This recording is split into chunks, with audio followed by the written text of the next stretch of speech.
한 수도원장이 많은 제자들 중에서 유독 한 제자를 편애했습니다. 여기에 불만을 가진 다른 제자들이 그를 질투하면서 원장에게 항의했습니다. 이에 수도원장은 그 이유를 보여주겠다며 모든 제자들을 불러놓고 살아있는 닭을 한 마리씩 나눠주었답니다. 그리고는 아무도 안 보는 곳에서 죽이라고 했습니다. 저녁이 되자 제자들은 죽은 닭을 하나씩 손에 들고 나타났습니다.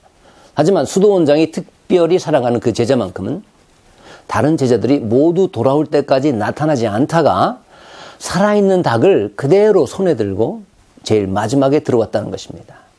이 모습을 본 다른 제자들은 그를 향해서 원장님의 지시도 제대로 듣지 못하는 바보라면서 비난을 했습니다. 이윽고 그는 닭을 그대로 가져온 이유에 대해서 이렇게 대답을 했습니다. 하루 종일 다녔지만 아무도 안 보는 으슥한 곳이 없어서 그래서 죽이지 못했습니다. 그러더라는 것입니다. 수도원장은 다른 제자들에게 말했습니다. 내가 왜 이 제자를 특히 사랑하는지 이제 알겠느냐? 무슨 의미일까요?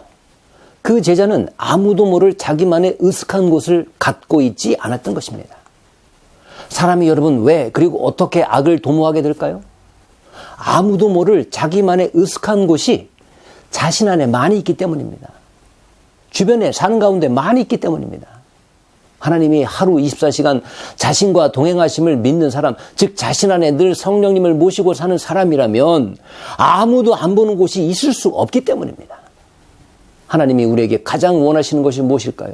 어떤 큰 일을 행하고 엄청난 사역을 감당해서 결과를 얻는 그런 것보다 그분과 친밀한 것, 되도록 하루 24시간 그분을 가까이 하는 것입니다. 누가복음 10장에 보면 예수님을 위한다는 명목하에서 열심히 일을 잘하는 마르다보다 되도록 예수님 가까이 가서 그분의 음성을 하나라도 경청하려는 마리아를 칭찬하셨습니다. 사도행전 6장에서 예루살렘 교회는 어떻게 시험에서 빠져나올 수 있게 됩니까?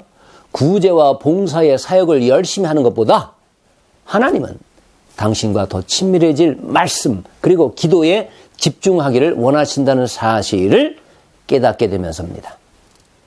이렇게 주님과 가깝고 친밀해야 그분의 음성을 비로소 듣게 되니까 주님은 그걸 원하시는 것입니다. 그런데 우리는 종종 하나님의 음성을 듣는다는 것을 오해할 때가 많습니다. 육성을 통해서 귀로 들어야 한다고 생각하는 것입니다. 하지만 고린도전서 3장 16절에 보니 우리가 하나님의 성전이며 하나님이 성령이 우리 안에 계신다고 했습니다. 따라서 우리 안에 계신 성령님께서 우리의 육신의 귀에 대고 말씀하실 이유가 전혀 없는 것입니다.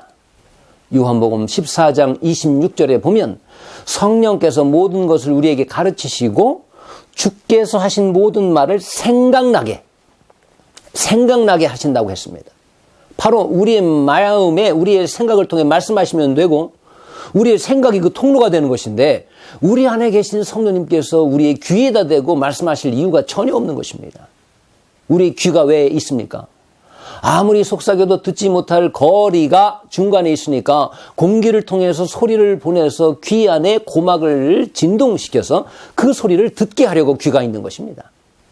성령님이 우리로부터 저 멀리 계신 분도 아니시라면 굳이 공기의 파장을 통해서 우리의 고막을 울려 소리를 전할 이유가 전혀 없는 것입니다.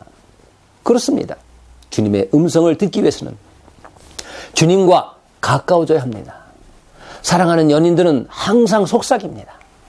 사랑하는 상대와 항상 되도록 가까이 붙어 있기 때문이고 또 속삭이더라도 다 들을 수 있을 만큼 서로에게 귀를 쫑긋 대고 경청하고 있기 때문입니다.